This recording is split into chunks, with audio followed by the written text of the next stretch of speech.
हिजो महामहिम श्री 5 महाराज राजबाट अभिव्यक्ति आयो। माधव नेपाल लगायत मान्य सदस्यहरूमाथि जति पनि गरिएको छ स्पष्टीकरण त्यसलाई आम माफी दिइन्छ। Amnesty is granted. कति हामी गदगद भयौँ। महाराजाधिराज उवाच, हामी गदगद भयौँ। वाह वाह वाह वाह, हाम्रो महाराज कति खुसी भएछ। हामीलाई आम माफी मिलेछ। नाच्नु पर्ने भयो, खुसी हुनु पर्ने भयो। स्पष्टीकरण सोध्नु गल्ती भयो।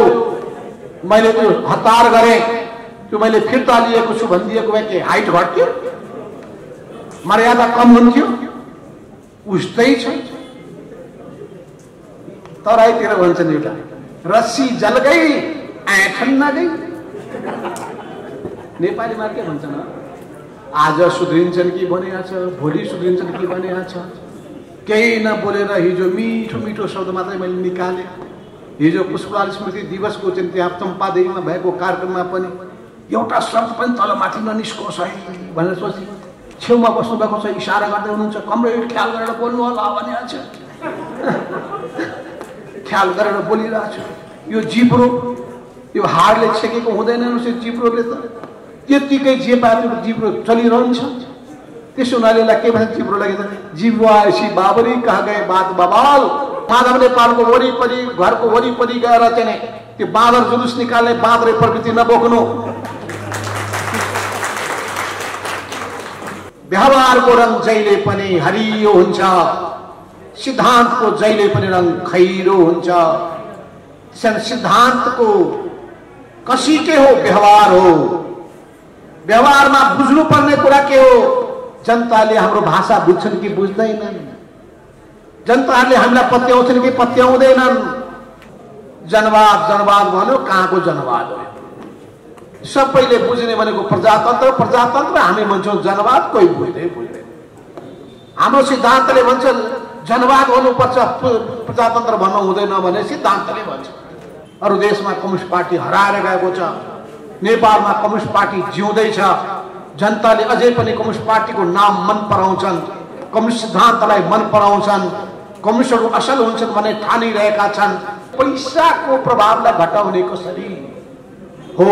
अहिलेको यो चुनावले भ्रष्टीकरण बढाएको छ, मान्छेलाई बिगारेको छ, नेतालाई बिगारेको छ, प्रवृत्ति बिगारेको छ। त्यसो हुनाले पैसाको प्रभावलाई घटाउने कसरी? बिना पैसाको चुनाव त्यो पनि सम्भव छैन।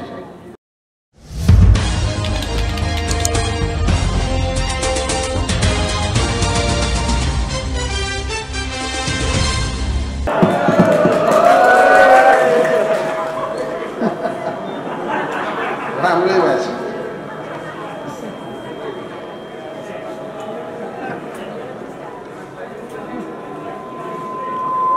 पुष्पलाल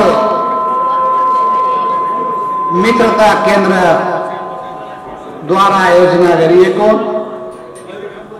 43औं पुष्पलाल स्मृति दिवसको अवसरमा नेपाली कम्युनिस्ट आन्दोलनको वर्तमान सङ्कट र आगामी बाटो सम्बन्धी प्रवचन कार्यक्रमका अध्यक्ष कमरेड, मञ्चमा उपस्थित नेपाली कम्युनिस्ट आन्दोलनका हस्तीहरू, विभिन्न राजनीतिक दलका नेता कमरेडहरू, माननीय सांसदज्यूहरू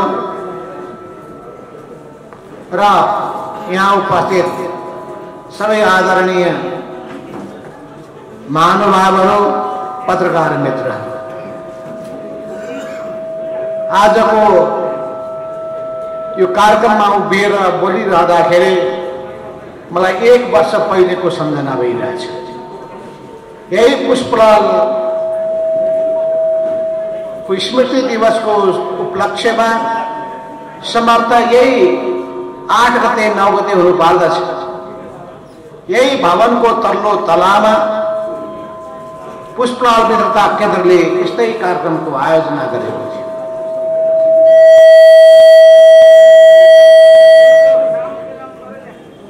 त्यतिखेर नेकपा भित्र नेपाल कम्युनिस्ट पार्टी नेकपा भित्र एउटा ठूलो संकट आएको थियो। पार्टी भित्रका संकटको प्रभाव नेतृत्व तहमा देखिएको थियो र त्यसको सृजनकर्ता कमरेड केपी ओली नै हुनुहुन्थ्यो। उहाँले पार्टीको निर्णयलाई, पार्टीको व्यवस्थालाई, पार्टीको विधि पद्धतिलाई उल्लङ्घन गर्दै आफ्नो हिसाबले अगाडि बढ्दै गएर उहाँ आफ्नो ढङ्गले जाने काम गर्नुभएको थियो। त्यो अवस्था म आज पनि सम्झिरहेको छु। संकटै संकटबाट गुज्रिरहेको यो कम्युनिस्ट आन्दोलन फेरि पनि नयाँ चुनौतीको सामना गर्दै अगाडि बढिरहेको छ। मान्छेको जीवनमा चुनौती आए जस्तै आन्दोलनको जीवनमा पनि चुनौतीहरू आउने गर्दछ। पार्टीको जीवनमा चुनौतीहरू आउने गर्दछन्। चुनौती आए भनेर, संकटहरू आए भनेर त्यसबाट आत्तिनु पर्ने कुनै आवश्यकता छैन। एउटा गीत छ, संघर्ष हो जीवन, जीवन संघर्ष हो। त्यसो हुनाले जीवनबाट भागेर मर्छु नभन, त्यसको डटेर मुकाबला गर्ने आँट गर, यतिकै भनिएको होइन। मैदान छोडेर भाग्ने होइन। अहिले सुन्नुभयो तपाईँहरूले राजनीतिक दलका, पार्टी कम्युनिस्ट पार्टीका विभिन्न घटकका नेताहरूका फरक फरक विचार। यी सबै विषयको बारेमा तत्कालीन नेकपा एमालेमा, तत्कालीन नेकपा मालेमा हामीले गम्भीर छलफल गरेका थियौँ। त्यसको मलाई अहिले सम्झना भइरहेको छ। 2042 सालमा, 43 सालमा, 44 सालमा, 45 सालमा, 2046 सालमा, त्यसपछि पनि 47, 48, 49 सालमा तत्कालीन नेकपा मालेको चौथो महाधिवेशनमा, नेकपा एमालेको पाँचौं महाधिवेशनमा हामीले थुप्रै थुप्रै यस्ता विषयको बारेमा छलफल गरेका थियौँ। महाधिवेशनमा छलफल गर्यौं, केन्द्रीय कमिटीमा छलफल गर्यौं, कार्यकर्ताहरूको माझमा छलफल गर्यौं, सिद्धान्तको अध्ययन गर्यौं, मार्क्सवादी नेताहरूले लेखेका रचनाहरू पढ्यौं, विश्व कम्युनिस्ट आन्दोलनको अध्ययन गर्यौं, अरू देशहरूले अनेकौं घुम्तीहरूको, अनेकौं उकाली ओह्रालीहरूको सामना गरेको कुराको पनि अध्ययन गर्यौं। नेपाली कम्युनिस्ट आन्दोलनले पनि अनेक उकाली ओह्रालीहरू पार गर्दै, एकता र विभाजनको प्रक्रियाहरू पार गर्दै विश्वमा अचम्मका परिवर्तनहरूको अगुवाई गरेका लेनिनको देश सोभियत संघ, माओ सेतुङको देश चीन लगायतका समाजवादी मुलुकहरूभित्रका एक एक सन्दर्भहरूको बारेमा हामीले गहन विश्लेषण गरे। त्यसो हुनाले म अहिले पनि जोड दिन चाहन्छु, हामी बसिरहेको समाज त्यो कस्तो छ त्यसको बारेमा पहिलो बहस गरौँ। यो नेपाली समाजलाई कसरी बुझिरहेका छौँ हामीले, यो समाजमा बस्ने जनतालाई हामीले बुझिरहेका छौँ कसरी, जनताको चेतनालाई कसरी हामीले मूल्याङ्कन गरिरहेका छौँ, भावनालाई कसरी बुझिरहेका छौँ। जनताबाट टाढा राजनीति जान सक्दैन। राजनीति भनेको बौद्धिक विलासको विषय बन्न सक्दैन। यो बौद्धिक बहसको विषय मात्र पनि होइन, यो जीवनको चिरफार हो, तथ्यको त्यो उद्घाटन हो र तथ्यबाट सत्यमा पुग्ने कुराको पहिचान हो। 100 वर्षको लामो यात्रा पार गरेका चिनिया कम्युनिस्टहरूले भर्खरै आफ्नो 100औं वार्षिकोत्सव मनाउँदाखेरि सी जिनपिङले एउटा भाषण दिनुभएको थियो। त्यो बहुत गहन भाषण छ, किनभने अनेक समाजवादी मुलुकहरू हराएर गए, कम्युनिस्ट पार्टीहरू बिलाएर गए, इतिहासमा गम्भीर महत्त्वपूर्ण भूमिका खेलेका नेताहरू जनताको विस्मृतिमा पुगे। तर पनि त्यत्रो विशाल जनसङ्ख्या भएको समाजवादी चीन अहिले विश्वका सामु एउटा सफल उदाहरणको रूपमा उभिएको छ। पुँजीवादी व्यवस्था र समाजवादी व्यवस्थाको बीचमा प्रतिस्पर्धा चलिरहेको छ। प्रतिस्पर्धा मात्रै र प्रतिद्वन्दिता पनि चलिरहेको छ। कुन व्यवस्था उत्कृष्ट हो भन्ने बारेमा बहस चलिरहेको छ।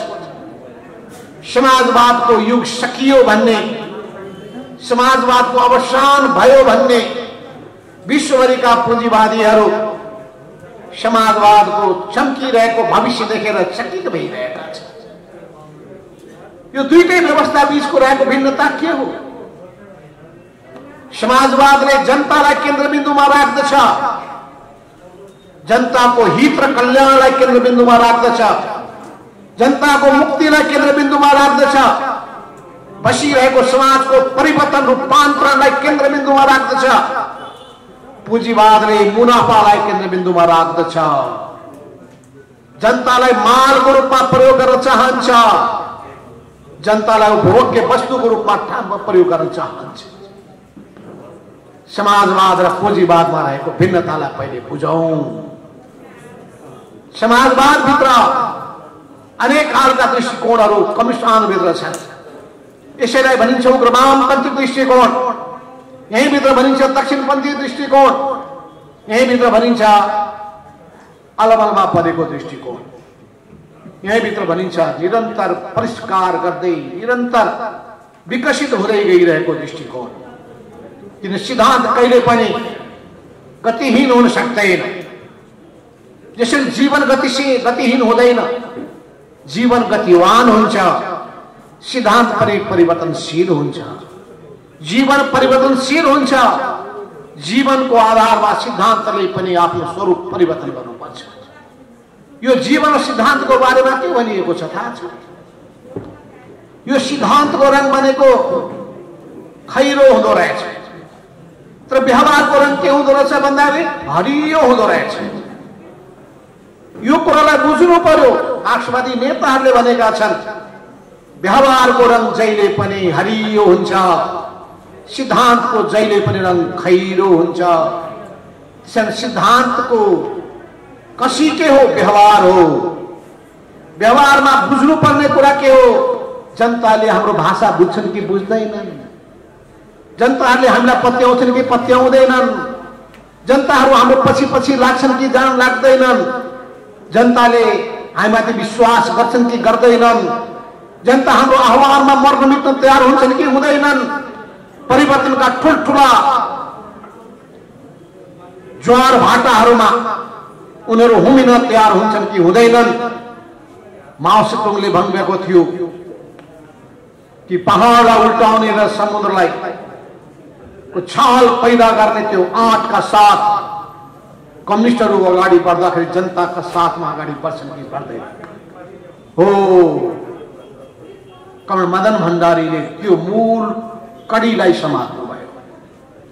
जनता मात्र जनता नै इतिहासका निर्माता हुन्, जनता र मात्र जनता नै हाम्रो राजनीतिको केन्द्रबिन्दु हो। जनताको नाडी छामा जनताले के भनिरहेका छन् त्यो पनि बुझ। शासकहरूलाई पनि सन्देश हो, सत्तामा बसेका जुनसुकै पार्टीका नेतालाई पनि सन्देश हो। जनताको मन बुझ्न सक्नु भएन भने, भावना बुझ्न सक्नु भएन भने, एक होरो गीत गाउनु भयो भने तपाईलाई जनताले पत्याउँदैन। गफाडीको गफलाई जनताले पत्याउँदैनन्। व्यवहारमा परिणाममा देखिएको कुरालाई मात्रै पत्याउँछन्। त्यसो हुनाले कुनै ठाउँमा कम्युनिस्ट पार्टी बुर्जुवा पार्टीबाट पराजित हुँदो रहेछ। जनताको जसले नाडी छामेको छ त्यो ठाउँमा कम्युनिस्ट पार्टीले सबै पार्टीलाई पराजित गर्दो रहेछ। एकचोटिको पराजयले पुग्दो रहेनछ। किन सत्ता यस्तो चीज हो जसले दम्भ पैदा गर्दो रहेछ। यो सत्ता मात्रै होइन। तपाईँ म्यानमारको बर्माको कम्युनिस्ट आन्दोलन किन समाप्त भयो? के कारणले थाइल्यान्डमा समाप्त भयो? त्यत्रो हतियारबन्द सङ्घर्ष चलाउने सशस्त्र क्रान्ति गर्ने ती पार्टीहरू कहाँ गए, कहाँ हराए थाहा छ? भ्रष्टीकरण, भ्रष्टीकरण, सत्ताले मात्रै भ्रष्टीकरण ल्याउँदो रहेनछ, बन्दुकले पनि भ्रष्टीकरण ल्याउँदो रहेछ। त्यसो भ्रष्टीकरण भनेको खाली सत्ताले मात्रै ल्याउँछ? हामीलाई थाहा छैन? तपाईँ आन्दोलन गर्नु पर्यो भने पनि पैसा, सशस्त्र गर्नु पर्यो भने पैसा, अनि त्यो पैसा कमाउनका लागि बाटो हुई अपनाउनु भयो भने सत्तामा बस्ने वा सडकमा बस्ने, जंगलमा बस्नेमा केही फरक पर्दैन। जंगलमा बस्ने बित्तिकै त्यो एकदम महान त्यागी तपस्वी हुँदैन, त्यहीँभित्र पनि भ्रष्टहरू पैदा हुने गर्दछन्। त्यहाँभित्र पनि कारवाही गर्नु पर्दो रहेछ, त्यहाँ पनि शुद्धिकरण गर्नु पर्दो रहेछ र शुद्धिकरणको अभियान, सांस्कृतिक अभियान चलाउनु पर्दो रहेछ। अहिले बोल्नुभएका वक्ताहरूको कुरा ध्यान दिनुभएको होला कि यो समाजको प्रभाव पर्दो रहेछ। यो निम्न पुँजीवाद, यो व्यक्तिवाद, यो भ्रष्टता, सत्ताको उन्माद र अहंकार, यसले कम्युनिस्ट र कांग्रेस छिन्दैन। यसले मार्क्सवादी अमार्क्सवादी सिद्धान्त के बोकेको छ त्यसलाई चिन्दो रहेनछ। यो समाजमा रहेका, यो समाज कि त समाजबाट बाहिर जान्छु भन्नु पर्यो, कहाँ भाग्ने? जंगलमा भाग्ने? यही समाजमा बस्नु।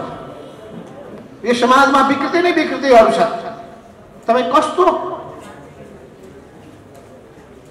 विचार र मान्यताको पक्ष पोषक हुनुहुन्छ, सहीको पक्ष पोषक हुनुहुन्छ भने ती सबै खालका फोहोर मैलाका विरुद्धमा जुझ्ने आँट गर्नुपर्छ। गलत चिजबाट जोगिनु पर्दछ। मैले भन्ने गरेको छु, स्कुलमा पढ्ने विद्यार्थीहरू, कलेजमा पढ्ने विद्यार्थीहरू राम्रो संगत गर्नुहोस्, राम्रो मान्छे बन्नुहुन्छ। नराम्रो संगतमा पर्नुहोस्, तपाईँ खत्तम भएर जानुहुन्छ। परिवारको निम्ति पनि बोझ, समाजको निम्ति पनि बोझ, देशको निम्ति पनि बोझ बन्न पुग्नुहुन्छ। त्यसो हुनाले तपाईँ आफूलाई कस्तो बनाउन चाहनुहुन्छ, यसको पहिले तपाईँले संकल्प गर्नुहोस्।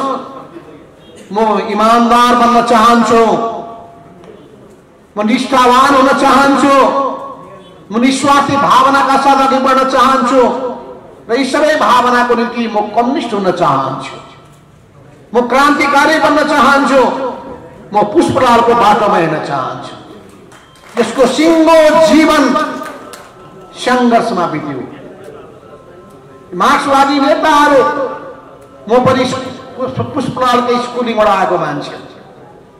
2022 सालमा कक्षा 9 मा पढ्दाखेरि मेरो प्रगतिशील विचारतर्फ आकर्षित भएको थिएँ र त्यतिखेर मैले यशपाल राहुल साङ्कृत्यायनको किताब पढ्दै, भागो नहीं दुनियाँको बदलो भन्ने किताब पढ्दै म अगाडि बढेको थिएँ।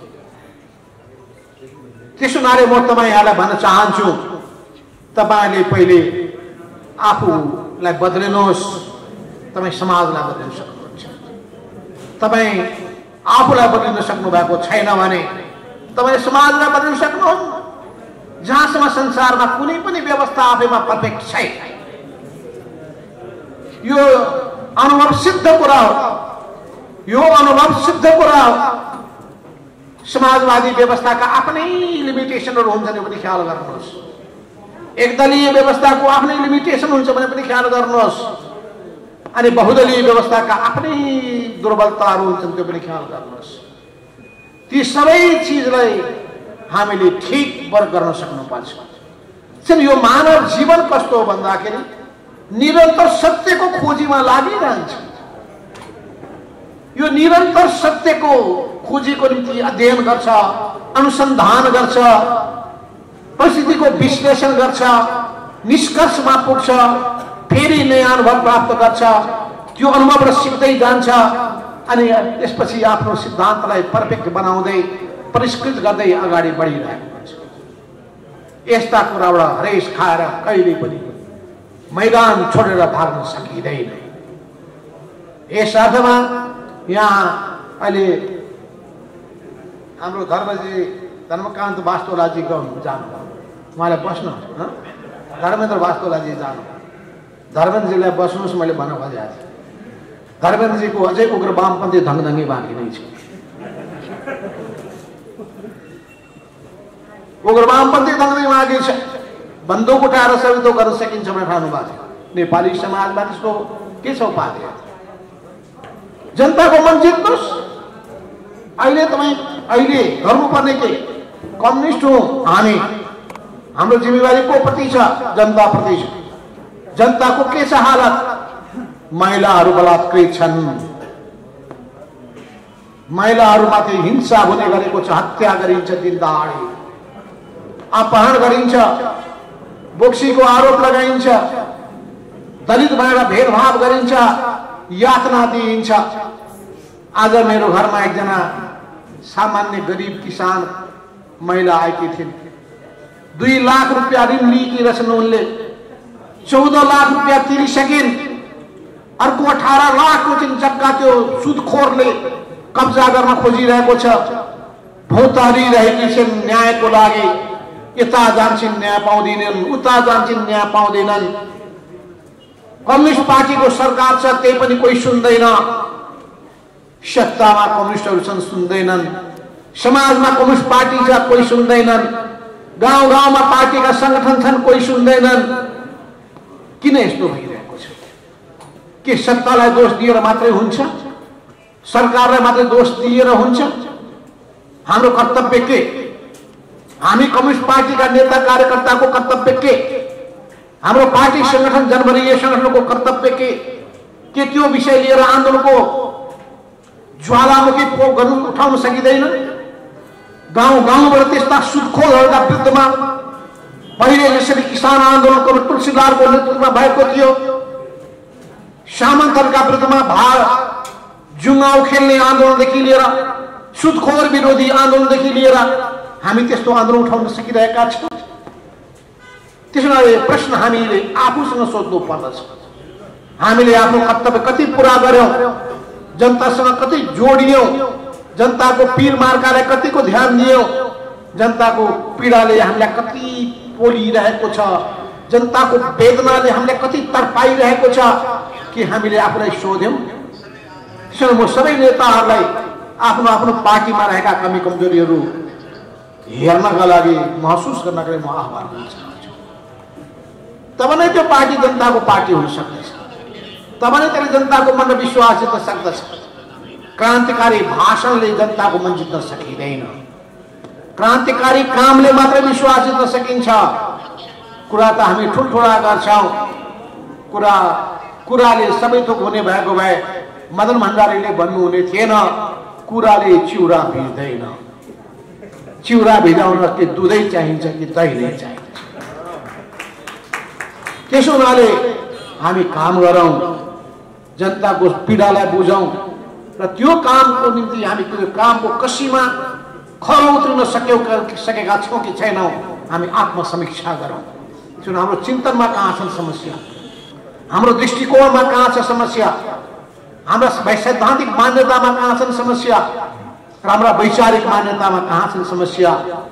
हामीले देशको समस्यालाई कति बुझ्न सकेका छौं? हाम्रा सामु के संकटहरू रहेका छन्? नेपाली समाजलाई रूपान्तरण गर्नका लागि लाग्नु पर्ने कुरा के हुन्? आजको समाजको प्रधान अन्तर्विरोध के हो? नेपाल राष्ट्रको अन्तर्विरोध कोसँग छ? त्यो अन्तर्विरोधलाई कसरी ट्याकल गर्नुपर्ने हो? त्यसको निम्ति कुन तरिका अवलम्बन गर्नुपर्छ? यी जम्मै कुराको पुरै संगति मिलाउन सक्नु पर्दछ। त्यसो हुनाले मैले भने व्यवहारको रङ हरियो हुन्छ, सिद्धान्तको रङ त खैरो हुन्छ। आयो हुँदैन, जे बोले पनि भयो। त्यसो हुनाले कुरोले हुँदैन। यस अर्थमा आज एमाले होस् या अरू कुनै पार्टी हो, सबैले आत्मसमीक्षा गर्नुपर्ने बेला आएको छ, आत्मविश्लेषण गर्नुपर्ने बेला आएको छ। किन हामी जनताको मन जित्न सकिरहेका छैनौं र कसरी हामीले जनताको मन जित्न सक्यौं? यी दुईटै पाटा छ। कसरी जनताको मन जित्न सक्यौं ती राम्रा कुराहरू हुन्, र किन जनताको मन जित्न सकिरहेका छैनौं? जनता मन जितेको जनताबाट पनि हामी कसरी टाढिँदै गइरहेका छौं? जनता किन हामीलाई आलोचना गरिरहेका छन्? किन हामी प्रति गुनासो गरिरहेका छन्? किन हामीलाई कतिपय ठाउँहरूमा घृणा गरिरहेका छन्? कि हामीले आत्मसमीक्षा गर्नु पर्दैन? हो, यी सबै कुराको बारेमा आत्मसमीक्षा। त्यसो हुनाले हाम्रो संकट हाम्रो बुझाइमा रहेको छ। हाम्रो बुझाइमा सबभन्दा ठुलो सङ्कट रहेको छ। हामी आफू बसेको परिवेशलाई चिनौँ, संसारलाई चिनौँ। त्यसो हुनाले कार्ल मार्क्सले के गर्नुभयो थाहा छ? संसारलाई चिन्न खोज्नुभयो उहाँले, संसारको व्याख्या गर्न खोज्नुभयो उहाँले। संसारका विद्वानहरूले एक एक गरेका अहिलेसम्मका अध्ययन अनुसन्धानहरूको गहन अध्ययन गर्नुभयो उहाँले, र त्यो गहन अध्ययनको आधारमा उहाँले निष्कर्षमा पुग्नुभयो र मार्क्सवादको सिद्धान्तको प्रतिपादन गर्नुभयो। र उहाँले घोषणा गर्नुभयो विश्वका श्रमजीवी जनताहरू एक हौ। उहाँले भन्नुभयो तिम्रा निम्ति गुमाउने जन्जिर बाहेक केही पनि छैन, पाउनको लागि संसार छ। कर्णपुष्पलालले त्यही बाटो समात्नु भयो। कम्युनिस्ट घोषणा पत्रको नेपाली पहिलो अनुवाद गर्ने काम उहाँले गर्नुभयो। उहाँले कम्युनिस्ट पार्टीको घोषणा पत्र प्रकाशित गर्नुभयो। कम्युनिस्ट पार्टीको स्थापना हुने बित्तिकै पहिलो पर्चा पनि निकाल्नुभयो र उहाँले नेपाली क्रान्तिको बाटो देखाउनुभयो। अरू बाटो नभएका मान्छे, दिशा समात्न नसकेका मान्छेहरू भौतारिन्छन्। जस्तो अँध्यारो रातमा तपाईँलाई टर्चले बाटो देखाउँछ, त्यसै गरी यो विशाल संसारमा अगाडि बढ्नका लागि सिद्धान्तले तपाईँलाई बाटो देखाउँछ। सही सिद्धान्त अवलम्बन गर्नुहोस्, सही बाटोमा अगाडि बढ्न सक्नुहुन्छ।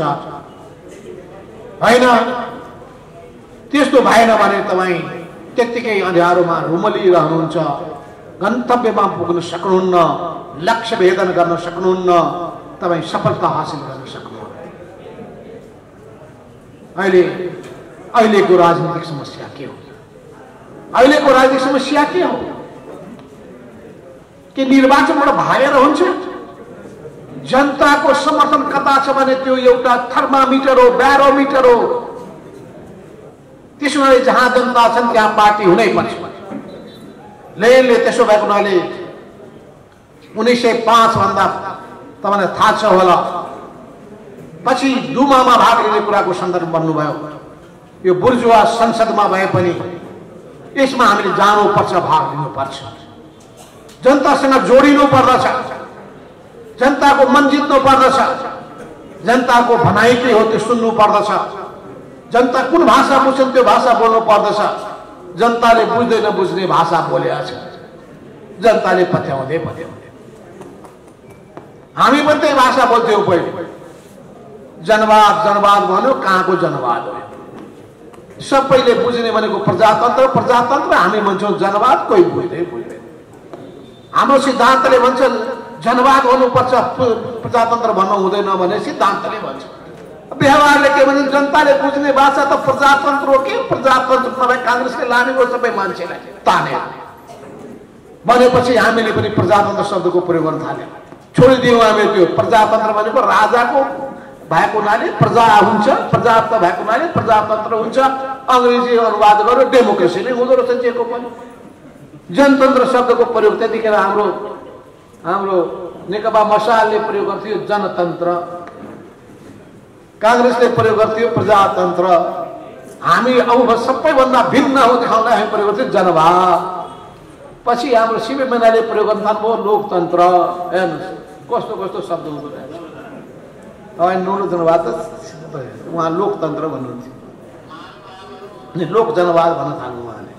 भनेपछि यो शब्दको पनि लडाइँले पनि हैरान पारेको छ। शब्दको लडाइँ भन्छ नि, कम्युनिस्टहरूले बस्न कसैले सक्दैन शब्दको लडाइँ। एउटा एउटा शब्दमा यसरी लड्छन्, त्यो शब्द कुन शब्द उपयुक्त छ भन्ने कुराको कहाँबाट पहिचान गर्ने भन्ने कुराको भ्याउनै पाउँदैन। यो सबै हामी तपाईँ माथिको प्रश्न तेर्सिएको छ। हाम्रो सामुमा एकदम वरिष्ठ पुराना कम्युनिस्ट आन्दोलनका योद्धाहरू सुनिहाल्नुभयो, पुष्पलाल तुलसीलाल जस्ता योद्धाहरूसँग सङ्गत गरेका त्यो पुस्ताका नेताहरू पनि हुनुहुन्छ। यतिकै कपालको रौँ सेतो भएको भए त्यसो हुनाले अनेकौं चुनौतीहरूको सामना गर्दै उहाँहरू अहिलेसम्म आउनु भएको छ। अरू देशमा कम्युनिस्ट पार्टी हराएर गएको छ, नेपालमा कम्युनिस्ट पार्टी जिउँदैछ। जनताले अझै पनि कम्युनिस्ट पार्टीको नाम मन पराउँछन्, कम्युनिस्ट सिद्धान्तलाई मन पराउँछन्, कम्युनिस्टहरू असल हुन्छन् भन्ने ठानिरहेका छन्। त्यसलाई हामीले कसरी जोगाउने हो ठुलो चिन्ता हामीलाई छ। तर हामीले बाटो बिरायौँ भने हामी भ्रष्टीकरणमा गयौं भने, बुर्जुआ भन्दा भिन्न भएनौं भने, पैसाको निम्ति स्वार्थको निम्ति निर्लिप्त भयौं भने, सुविधाको निम्ति मरिहत्ते गर्न थाल्यौं भने हाम्रो पनि हकीकत उस्तै हुन्छ। यो सरकार चुनावमा भाग लिएर मात्र मैले भनिहालेँ, जंगलमा बस्दा पनि मैले देखेको छु। म्यानमारको कम्युनिस्ट पार्टी किन खत्तम भयो भन्दाखेरि ती बन्दुकहरू उठाउनेहरूले पैसा उठाउँदा रहेछ, ठेकदारसँग पैसा असुल गर्दा रहेछ, पसलेसँग पैसा असुल गर्दा रहेछ, कर्मचारीसँग पैसा असुल गर्दा रहेछ। अनि सबै असुल गरिसकेपछि त्यो व्यापारीले मुनाफा कमाउनै पर्यो, अनि त्यो व्यापारीको रक्षा गर्दा रहेछ भनेपछि त कुरो त उही हो। सत्तामा बसे पनि उही भयो, बन्दुक समातेर जंगलमा बसे पनि कुरा उही, फरक पर्यो। अनि आन्दोलन गर्नु छ, आन्दोलन गर्दाखेरि फेरि पैसा चाहियो। त्यसैले यो पैसाको प्रभावलाई घटाउने कसरी हो? अहिलेको यो चुनावले भ्रष्टीकरण बढाएको छ, मान्छेलाई बिगारेको छ, नेतालाई बिगारेको छ, प्रवृत्ति बिगारेको छ। त्यसैले पैसाको प्रभावलाई घटाउने कसरी? बिना पैसाको चुनाव त्यो पनि सम्भव छैन। अनि त्यसैले यो पैसाबाट थाहा छ, पैसाबाट आए तो भएर एकचोटि लेनले पैसै हटाइदिनु, पैसै सिधाइदिनु। यो पैसा भन्नबाट बाटो सिस्टममा गयो त्यो संसार। रुस पछि हेरि पैसा त चाहिँदो रहेछ, कमसे कम यो उसको लागि ट्रान्जेक्सनको लागि त चाहिँदो रहेछ भन्ने कुरा भयो। यसको पनि बेग्लै इतिहास छ, मैले त्यसमा जान चाहन्न। किन पैसाको उत्पत्ति भयो, किन नोटको उत्पत्ति भयो, कतिखेर पहिले कसरी व्यापारहरू विकसित हुँदै गए, व्यापार कसरी फस्टाउँदै गए, यसमा पनि जाउँला। व्यापारको मुनाफा कति हुनु पर्दछ, मुनाफा हुन्छ कि हुँदैन, मुनाफाको अर्थ कति हुन्छ, मुनाफाले के गर्छ, यो सबै पनि बहसको विषय हामी पनि गरौँला। इकोनोमिक्सले त्यो नियम बताएको छ, अदम स्मिथको नीति होइन। मार्क्सले बताउनु भयो यो सरप्लस भ्यालुको सिद्धान्त हामी मान्दैन, स्वीकार गर्दैन। म ती सबै विषयमा जान चाहन्न। म यति भन्न चाहन्छु, अहिले नेकपा एमाले भित्रको सङ्कट, नेकपा एमाले भित्रको सङ्कट के बेला थाहा छ?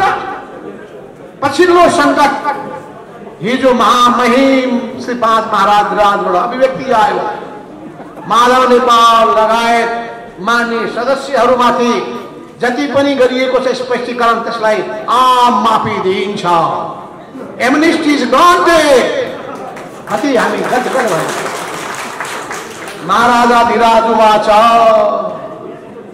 हामी गदगद भयौँ। वाह वाह वाह वाह, हाम्रो महाराज कति खुसी भएछ, हामीलाई आम माफी मिलेछ। नाच्नु पर्ने भयो, खुसी हुनुपर्ने भयो, यही प्रवृत्ति भनिन्छ। स्पष्टीकरण सोध्नु गल्ती भयो, मैले त्यो हतार गरेँ, त्यो मैले फिर्ता लिएको छु भनिदिएको भए के हाइट घट्थ्यो, मर्यादा कम हुन्थ्यो? उस्तै छ। तराईतिर भन्छन् एउटा, रस्सी जल गई ऐठन न गई। नेपालीमा के भन्छन्, डोरी जल्यो तर त्यो डोरी बाटिएको, त्यो डोरीको त्यो गाँठो जो उस्ताको त्यस्तै। यस्तो पनि हुन्छ। म त मान्छे सुध्रिएलान् भन्यो, आज सुध्रिन्छन् कि भनेको छ, भोलि सुध्रिन्छन् कि भनेको छ। केही नबोलेर हिजो मिठो मिठो शब्द मात्रै मैले निकालेँ।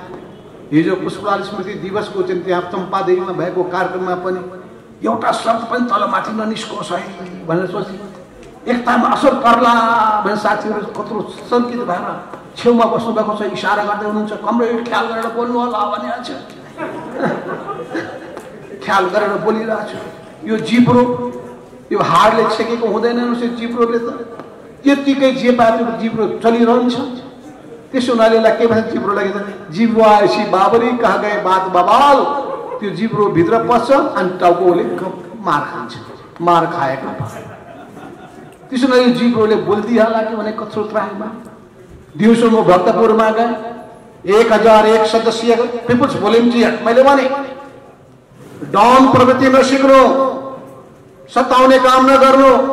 अहिले माधव नेपालको वरिपरि, घरको वरिपरि गएर चाहिँ त्यो बाँदर जुलुस निकाल्ने बाँदरे प्रवृत्ति नबोक्नु। माधव नेपालको घरको छेउमाको रिङ रोडमा बस्दाखेरि मारमुन्द्रीहरू 25 जनाको संख्यामा राति 10 बजे पुगेका थिए। म ठ्याक्क त्यो ठाउँमा तल झर्दाखेरि यसो हेरेको त बाफ रे बाफ, उपर खुट्टी लगाएर मोटरसाइकलमा बसेका जम्मै माधव नेपाललाई तर्साउँछु। तर्सिने मान्छे हो। कस्दा कस्दा त कहाँ गए, अनि यिनीहरू आएर माधव नेपाल तर्साउँछ। कोही तर्सिनेवाला छैन। हामी विशेष धातुले बनेका मान्छे। स्टालिनले भन्नुभएको छ कम्युनिस्टहरू विशेष धातुले बनेका हुन्छन्। यो सबैलाई चेतना भयो। त्यसो हुनाले बादशाहलाई घोडाबाट तल झारेपछि बल्ल तै पनि हुँदो रहेनछ। त्यो अहंकार कस्तो हुँदो रहेछ भने अघिको प्रवृत्ति मैले भनिहालेँ। धेरै बोल्न चाहन्छु किन हामी चाहन्छौँ सिंह कम्युनिस्ट पार्टीलाई त हामी एकताबद्ध बनाउन चाहन्छौँ। सिंगै पार्टी एकताबद्ध हुन सक्दैन भने पनि सहकार्य गर्न त जान चाहन्छ। मत भिन्नताको बीचमा पनि एकताका सम्भावनाको खोजी गर्छ। किनभने एक भारी इस्युहरू छन्। राष्ट्रियताको विषय छ, लोकतन्त्रको विषय छ, जनजीविकाको विषय छ, जनताका पीर बाँडकाको विषय छ, भ्रष्टाचारको विषय छ, सुशासनको विषय छ, जनताको कामकाज छिटो होस् भन्ने विषय छ, अनि विकास निर्माणको कामले गति ल्याओस् भन्ने विषय छ। नेपाली युवाहरूको विदेशमा जाने जुन लर्को छ त्यसलाई रोक्नुपर्ने, रोजगारी देशमा हामीले सृजना गर्नुपर्ने विषय छ। साधन स्रोतको अधिकतम सदुपयोग हुन सक्ने विषय छ। पर्यावरणको रक्षा गर्नुपर्ने विषय छ। समाजका सबै वर्गका आफ्ना पीडा वेदनाहरूलाई सम्बोधन गर्नुपर्ने विषय छ। ती गरिब निपुखा बेसहाराहरू, ती अल्पसंख्यक जनजातिहरू, आदिवासी जनजातिहरू, ती विभिन्न अपाङ्गतादेखि लिएर अनेक समस्यामा जेलिएका बुढापाकादेखि लिएर भर्खर जन्मेका बालबालिकाहरू, टुहुराहरू, ती सबैका विषयहरू छन्। यी सबै विषयमा हामी मिलेर जान सक्ने अवस्था छैन। जनताको विषयमा, राष्ट्रको विषयमा हामी एकताबद्ध हुने हो। यो जनता र राष्ट्रभन्दा भिन्न अरू केही पनि छैन। जम्मै सिद्धान्त जन्मिन्छन् राष्ट्रको लागि, जनताको लागि। सिद्धान्तको एउटै उद्देश्य हुन्छ भएको गलत व्यवहारलाई बदलाऊ। त्यसो हुनाले हामी सिद्धान्तको बारेमा पनि बहस गर्न सक्छौँ। हामी व्यवहारको बारेमा पनि छलफल गर्न सक्छौँ। राज्य सत्ताको क्षेत्रको बारेमा पनि छलफल गर्न सक्छौँ। हाम्रो राज्य संरचनाको बारेमा पनि छलफल गर्न सक्छौँ। हामी शासन प्रणालीको बारेमा पनि छलफल गर्न सक्छौँ। ल उत्तम शासन प्रणाली कुन होला? म बहस गर्न तयार छु।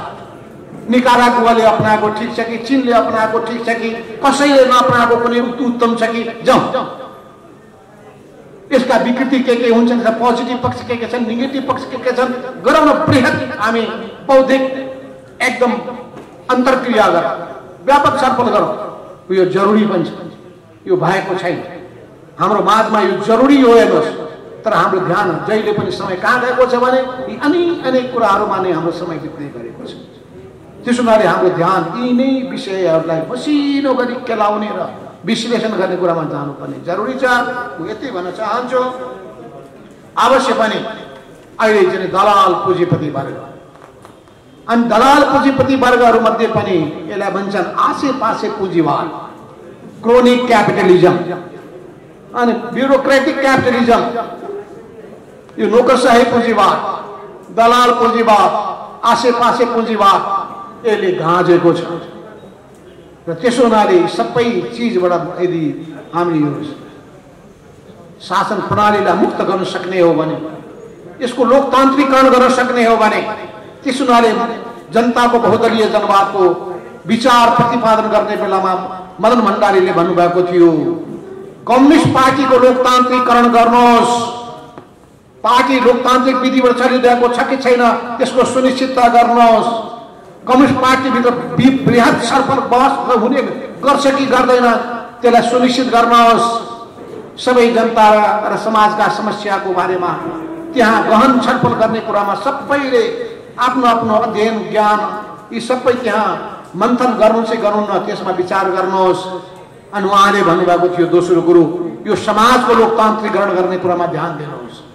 यो समाजमा भएका जति पनि अलोकतान्त्रिक प्रवृत्ति छ यी सबैलाई हटाउनुहोस्।